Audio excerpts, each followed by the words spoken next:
Hey there, and welcome to Broadband Deployment News. Some GOP senators were not happy with the BEAD NOFO and how it deviates in some areas from the Infrastructure Act itself that they signed, what they're calling the Bipartisan Infrastructure Law. So they sent a letter to the Secretary of Commerce. Be right back, and we'll look at that.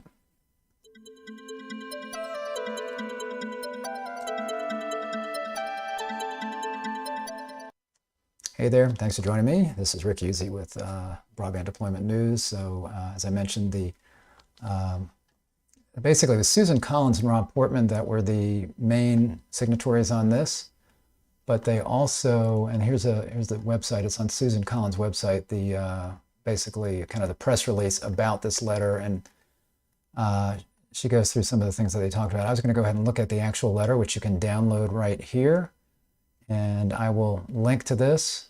And then again, you can download the actual letter here. So I'm just going to look at some parts of this, and then I was also going to refer back to the notice of funding opportunity. So what they're saying in this letter is that we all got together on a bipartisan basis and passed this infrastructure law, and Susan Collins is saying that she was a big part of putting this $65 billion part of it together for the broadband part, and Rob Portman as well. And they are not happy with the way some of the things in the NOFO have been characterized that were not in the Infrastructure Act itself. So that's what they're going through here. So as you look at this, you'll see she says, or they say, I should say, the NTIA's NOFO for the BEAD program accurately reflects key aspects of Congress's decision to deploy these resources effectively. For example, a NOFO directs the prioritization of funds first to unserved areas and then to underserved areas, just as the law instructs. Also, we wanted to avoid duplicative federal spending, and it looks like they're happy with that. Additionally, streamlining the permitting process, such as rights of way, conduit easements, those kinds of things. Happy about that. There are several areas, however, where the NOFO undermines or conflicts with congressional intent in the plain language of the law.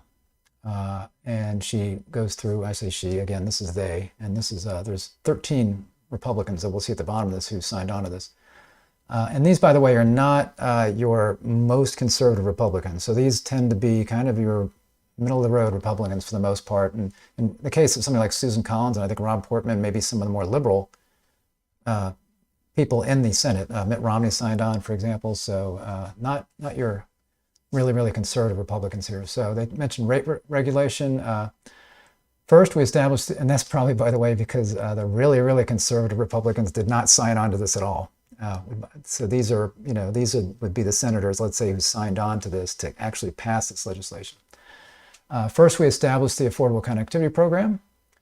So they're talking about rate regulations. So one of the things they did was they established the ACP, which is meant to help low-income folks that have a problem affording broadband, to give that $30 subsidy. So they established that. Second, participating providers must offer a low-cost broadband service option for eligible low-income consumers. The bipartisan negotiators were also deliberate to prohibit the NTIA or any federal agency from regulating rates of broadband service. So they didn't want the government to come in and say, okay, well, here's what you need to charge for broadband. You have to offer a low-cost plan. We've got the ACP, plus you should offer a low-cost or have to offer a low-cost plan for low-income, but they don't want a lot of rate regulation on top of that. So the NOFO, however, appears to open the door to rate regulation by imposing several requirements not included in the law. The NOFO even suggests a price point of $30 for states to adopt for low-cost options. So that was in the NOFO. Of course, there was the Internet for All thing where President Biden had lots of service providers sign up for that. This appears to be an attempt to pressure eligible entities, which would be the states, to set rates deemed appropriate by NTIA. Additionally, the NOFO prohibits all data usage-based pricing options, which many existing providers use in conjunction with different tiers of service. So it does say that you can't have usage caps. I'm not sure about usage tiers. The NOFO states that each state must include in its initial final proposals a middle-class affordability plan to ensure that all consumers have access to affordable high-speed internet. So again, there's nothing in there about a low-cost plan or pricing for middle class. It's really more about low income. Middle-class affordability plan is a new term that does not appear in the law, asking states to pursue various strategies for achieving this new objective, including by requiring providers receiving BEAD funds to offer low-cost, high-speed plans to all middle-class households using the BEAD-funded network is another indirect form of rate regulation. Elsewhere, the NOFO requires states to review the affordability of a 1 gig symmetric service and 100 by 20 megabit service as part of their prioritization for programming scoring. So that requirement is also not part of the law. So they're saying that as the NTIA, as the states and then the NTIA score these things, they're going to be looking at who's providing the lowest pricing. So that's something they're saying was not in the law. So I was looking at some of the things that were in the law. So here, actually, I'm going to go back to the beginning here. I was looking at that. So here's talking about affordable low-cost plans. It does say each eligible entity must include in its initial final proposals a middle-class affordability plan to ensure that all customers have access to affordable high-speed internet. That's what they were quoting from there. We expect that states will adopt diverse strategies to achieve this objective. So they are leaving some leeway to the states there. For example, some states might require providers receiving BEAD funds to offer low-cost, high-speed plans to all middle-class households using the BEAD-funded network. Others might provide consumer subsidies to defray subscription costs for households not eligible for the ACP or other federal subsidies. So it's saying in some states they might require a low-cost plan or the service provider to provide the cost of that. In others, they might have an ACP plan for middle class where maybe there's a subsidy for middle class people. Others may use their regulatory authority to promote structural competition. Some might assign especially high weights to selection criteria relating to affordability and/or open access in selecting BEAD subgrantees. So in other words, we're going to score this in such a way where those who have low-cost plans are probably going to win, or those that are providing an open access network, which is supposed to reduce costs, where you've got an open access network operated by a city, and then you've got retail ISPs coming in there and providing the retail service over that infrastructure. So they're not having to handle the cost of that infrastructure. So that's what it says in the NOFO. And then what is this? Is this also in that area? Oh, and here's on the usage. So it says consumer protections. Each eligible entity shall ensure that each prospective subgrantee does not impose data usage caps on any plans offered over a funded network or impose unjust, unreasonable network management practices, which is kind of related, but subgrantees shall certify through the semi-annual reporting that the plans offered over funded networks do not contain data usage caps for subscribers. So there's a difference between a data usage cap and data usage tiers or pricing. So it depends on how you read that and how you're interpreting that. So you could have a service provider that data usage cap could mean, you get a gig transfer per month. That would be, of actual data, something like that. But maybe, that would be maybe a little bit. I'm not sure. It's been a while. So 200 gigs, maybe something like that. So you've got a certain amount of data transfer per month. And then if you exceed that, then we will charge you more, or we'll turn off your account, or we'll start to throttle your account. There's different ways that service providers handle this, because the more somebody's using the service, the more expensive it is for them. So to say that there's no way you can do usage cap or any kind of usage monitoring and then mitigation, again, whether that's charging more for people who use more, which is common, right? If you're going to get a utility bill like electricity or water, the more you use, the more you pay. That's fair for you and your neighbors who you might not be using nearly as much water or electricity as they are. Well, some people are using more broadband service than others. They're transferring more stuff. They're watching more HD movies, 4K movies over the service, that kind of thing. So that's the complaint there. Then we've got, let's see what we have here. Then we've got, they say here that if the NTIA states move in this direction, it could deter participation in the BEAD program. We therefore urge NTIA to rescind or correct these portions of the NOFO and make clear to states that rate regulation of broadband service is prohibited under this program. So they want them to be more clear and say you cannot do any rate regulation under this program. I don't know if this will actually keep states, certainly not keeping states from, they're gonna participate. Does it compete certain service providers from wanting to get money? They might be looking at their cost structure and saying, you know what? If we try to do this with the kind of pricing that they want from us, plus the fact that we can't charge for usage, maybe there will be some service providers that don't want to do that. Now, it may tend to slant towards the kind of providers that the Biden administration wants in here, which would be municipalities, electric co-ops, kind of your less for-profit or not-for-profit kind of organizations, and not the organizations that have to make a profit for shareholders or those that are investing in them. So maybe that's part of that. And they've got technology neutrality. The IIJA states that any provider that can reliably provide 100 by 20 is qualified to participate. So that's in the act itself. The NOFO contradicts this by explicitly stating that fiber is the only technology that can meet the definitions of a priority project. That's not the case. Never in the legislation did Congress stipulate that one technology was able to meet these needs above any other. Fiber, fixed wireless, and cable providers have all demonstrated an ability to reliably serve customers at the 120 by 20 or 100 by 20 required speed, an ability to scale up service over time, and an ability to support deployment of other advanced telecommunications services. So they're not talking about satellite there, but they mention cable service and fixed wireless service. So you could have a 5G service providing fairly high speed, certainly well over 100 by 20. You've got DOCSIS cable, can certainly do well over 100 by 20.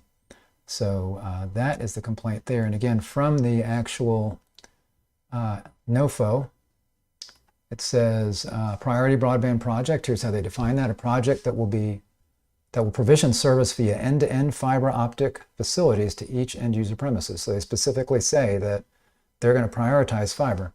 An eligible entity may disqualify any project that might otherwise qualify as a priority broadband project from priority broadband project status with the approval of the Assistant Secretary of the NTIA on the basis that the location surpasses the eligible entity's extremely high cost per location threshold.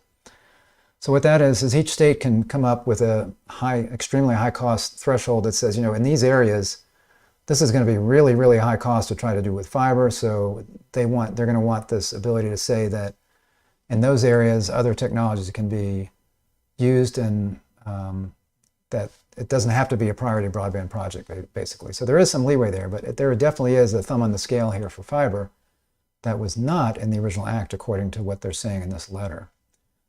Then we've got, let's see here, special preferences for certain providers. The IIJA requires NTIA to distribute the funds in an equitable and non-discriminatory manner, and to focus assessments of participating providers on their substantive qualifications, such as the technical, operational, and financial capability to provide the high-quality broadband services for the benefit of consumers. Instead, NOFO favors certain bidders for reasons unrelated to capability or performance. For example, it requires that final proposals include a description of efforts undertaken by states to ensure the participation of non-traditional broadband providers, such as municipalities or political subdivisions, cooperatives, nonprofits, tribal governments, and utilities. It also requires states to explain awards made to traditional broadband providers when one or more non-traditional provider has submitted a competing proposal to serve in an area. So in other words, if you have a traditional provider like a telephone company or a cable company, and then you've got some non-traditionals like a municipality or a co-op, if they want to give it to the traditional provider, they have to explain why. So they don't have to do the reverse, but they have to explain why if it's a traditional provider. The NOFO goes so far as to strongly encourage states to waive existing state laws governing public sector non-traditional broadband providers, even though preempting those state laws is prohibited by the IIJA. So, by default, if a state wants this money, and the IIJA does say that they cannot exclude. It doesn't say that they have to include, but I guess it does, really, if you can't exclude them. So they can't exclude cities and municipalities and not-for-profits, those kinds of things. They cannot exclude them. So it does say that, but they're saying that it's basically promoting that over your traditional broadband providers. And again, by the fact, what I was trying to say there when I got off track was by virtue of the fact that you're not excluding them, that would mean that if a state's going to take this money, then they not only can they not exclude them, but any laws they have to waive, right? They have to either waive or ignore them. So they have to ignore those laws because they can't exclude. So if they have a state law that says municipalities can't offer broadband, then the state can't take the money, basically. So I think it really does come to the fact that they are waiving those laws anyway. BEAD and digital equity participation. IIJA created both the BEAD and digital equity program. So there's two programs. There's the BEAD program, and there's lots of digital equity stuff in the BEAD program, as well as broadband broadband equity, access, and deployment. So there's an E in there, the equity. And then there's a separate digital equity program that's funded by different money and over and above the $42.5 billion in BEAD. So they created both of those, but there's no requirement in the law that a state's participation in one program be dependent upon the other. The NOFO, however, characterizes state participation in both programs as essential to bridging the digital divide. This implies that states that do not choose to participate in the digital equity program could be disadvantaged in their BEAD grant applications. The NTIA should revise the NOFO to clarify that a state's participation in one of these programs will not affect participation in the other. And I did not actually see that in there, but let's see. I think I skipped this part. So let's see, that's priority broadband project, affordability, the prospective subgrantees commitment. Oh, this is where it's saying that they would commit to provide the most affordable price for 1 gig. That's on your priority broadband projects, or your non-priority would be 100 by 20. Again, the prospective subgrantees commitment to provide the most affordable total price. That's something they have to take into account. So that's back on the pricing thing. Non-traditional broadband providers that we're talking about right now. So the term non-traditional broadband provider means an electric co-op. Is that what we're talking about now? Electric co-op, nonprofit organization, public-private partnership, public or private utility, public utility district, tribal entity, or local government. So this is talking about the non-traditional ones. And then it says a description of efforts undertaken by the eligible entity to ensure the participation of non-traditional broadband providers, such as munis or political subdivisions, nonprofits, tribal governments, utilities, including an explanation for awards to traditional broadband providers when one or more non-traditional providers submitted competing proposals. I think I mentioned that. That's there. I got that in there twice. That's why I'm confused. There we go. Okay. Here we are. This is where I was, I think. NTIA strongly encourages each eligible entity participating in the BEAD program to concurrently participate. So this is about digital equity and the two things. To concurrently participate in the programs established under the Digital Equity Act of 2021. So they strongly encourage this, which provides $2.75 billion to further advance federal goals relating to digital equity and digital inclusion.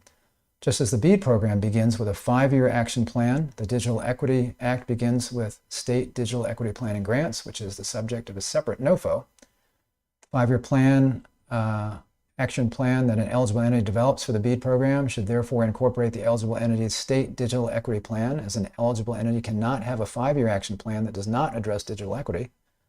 Moreover, initial proposals and final proposals developed for BEAD programs should be informed by and be complementary to and closely integrated with the eligible entity's 5-year action plan and the state digital equity plans to address the goal of universal broadband access and adoption.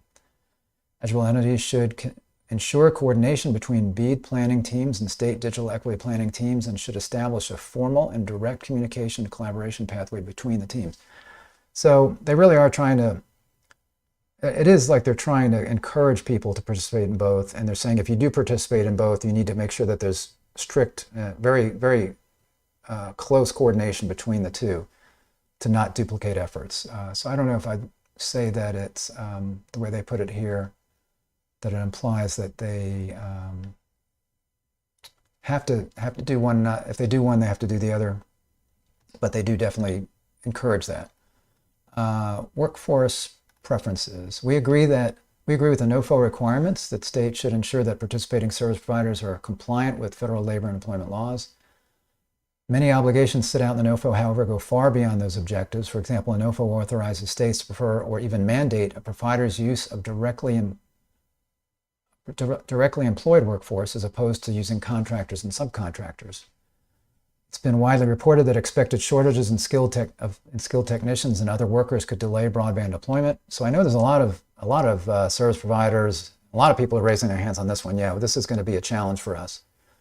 It's been widely reported that we've got these shortages in skilled technicians, and that could delay deployment. The NOFO, in addition to the administration's requirements for all projects totaling over $35 million to enter into project labor agreements, risks exasperating this labor shortage challenge by imposing new labor-related obligations and preferences that will make it even harder for participating providers to find and employ workers who are not only capable of doing the job, but also satisfy these additional extraneous requirements. The NTI should eliminate those obligations and preferences that could have this deleterious effect. So this is kind of the the Biden administration Democrat kind of platform of working with labor unions. So the labor unions would be all for this, but this, because then you're using labor force workers, not contractors.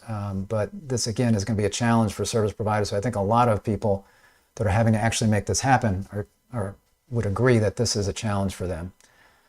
And as far as in the NOFO, don't forget to skip that here this time. So we've got, again, effective plan for compliance with federal and labor employment laws. They mentioned using a directly employed workforce as opposed to subcontracted workforce, using project labor agreements, for example, pre-hire collective bargaining agreements between unions and contractors that govern terms and conditions of employment for all workers on a construction project. So there's lots of stuff in here about that does make it a little bit more difficult for these folks that are having to do this. Middle mile deployment.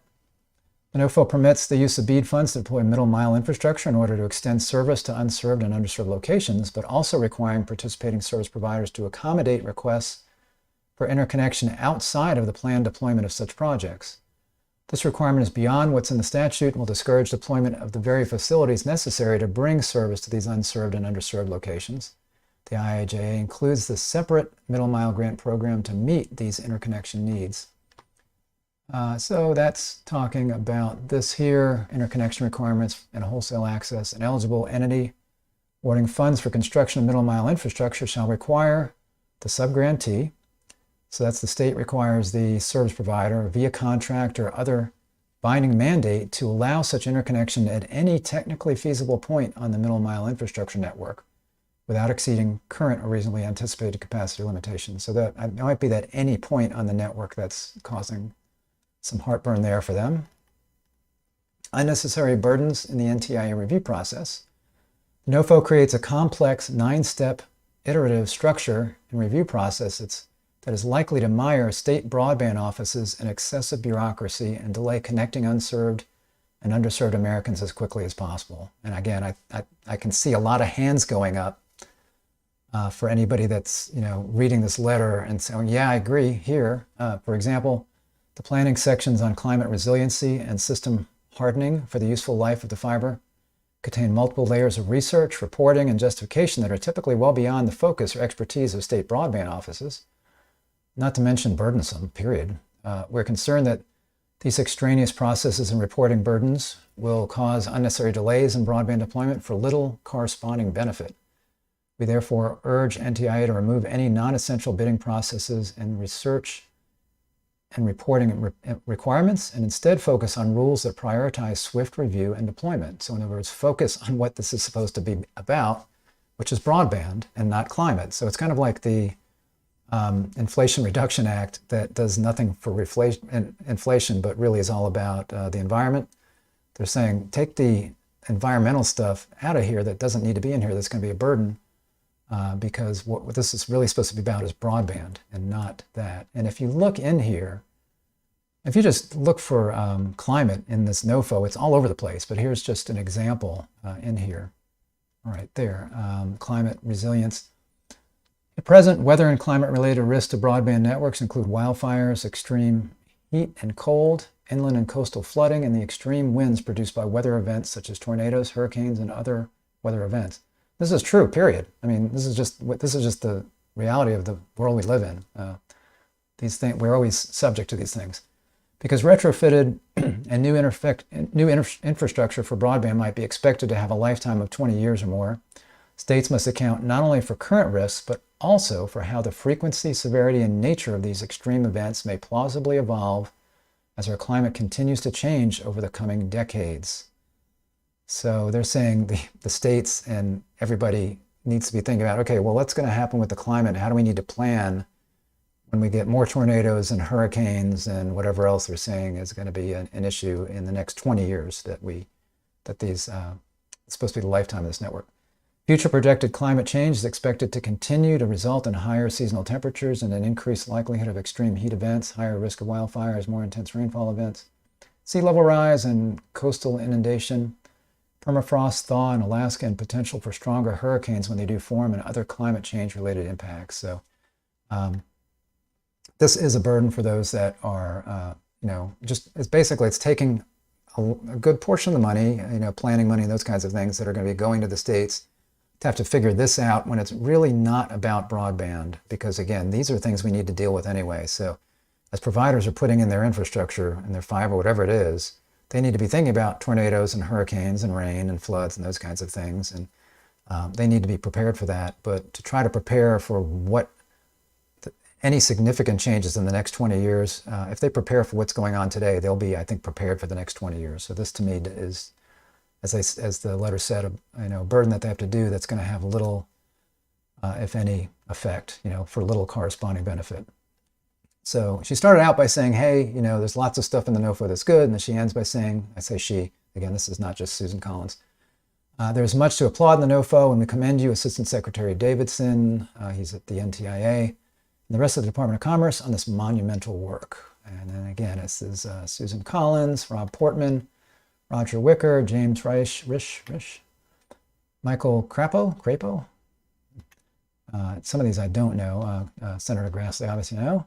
Tom Tillis, Deb Fisher, Kevin Kramer, Richard Burr, Bill Cassidy, Roy Blunt, and Mitt Romney. But I did look up some of these folks. I was curious. I knew a lot of these. I was looking at them. I mean, Susan Collins is the least conservative senator in the GOP. And I know Rob Portman, not conservative. Mitt Romney's a middle-of-the-road kind of guy. And I looked at some of these others. There's very few that are anywhere near the conservative side. So most of these guys are middle of the road. And again, these, I didn't look back to correspond, but I'm pretty sure that these are the folks, these are Republicans that actually crossed over to make this a bipartisan bill. Even though most Republican senators, I think, voted against this, these guys crossed over on the aisle and said, yeah, let's go ahead and do this. And they were very interested in the broadband portions of this bill, but there were things in here that they felt were not represented by the actual language in what they consider a bipartisan bill. So that's the complaints they have. I thought I'd go through their complaints and kind of look at the NOFO. Thanks for joining me. Give me a thumbs up if you like this. And if you're not subscribed, click the subscribe button and ring the bell to be notified when I'm live. Thanks a lot. See you next time. Bye-bye.